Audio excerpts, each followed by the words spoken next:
President Obama continues to stand by his ban on lobbyists, but that edict doesn't seem to be affecting the rest of the Democratic Party.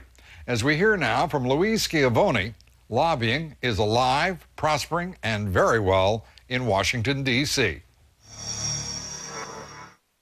President Obama lit up the Mandarin Oriental Hotel's ballroom for a congressional campaign fundraising event. Right now, we need the help of this Congress to finally pass reforms that bring down the crushing costs of health care. But the president's stand against lobbyist campaign contributions dimmed the evening's fundraising hopes. A speed bump overcome the following morning at the same hotel when, absent the president, lobbyists were invited at $5,000 a plate to an issues briefing with the top Democrats in Congress.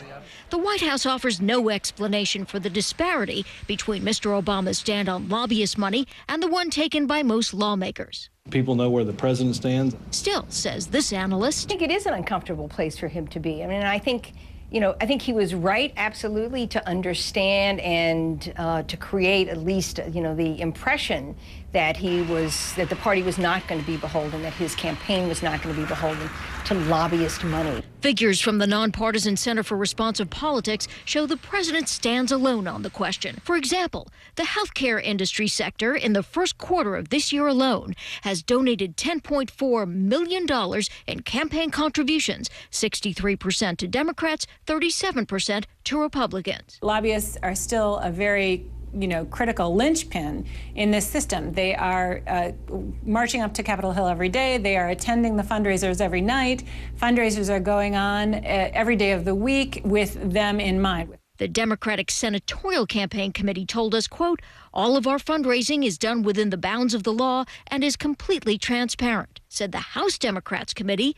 Democrats enacted the strongest ethics and lobbying reform in history. Our fundraising is fully transparent.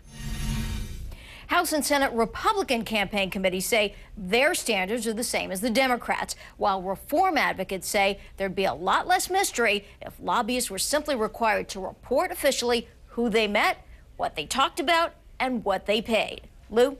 And they do not. That's right.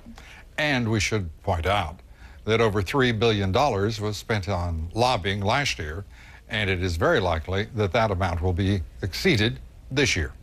Louise, thank you very much. Louise Schiavone.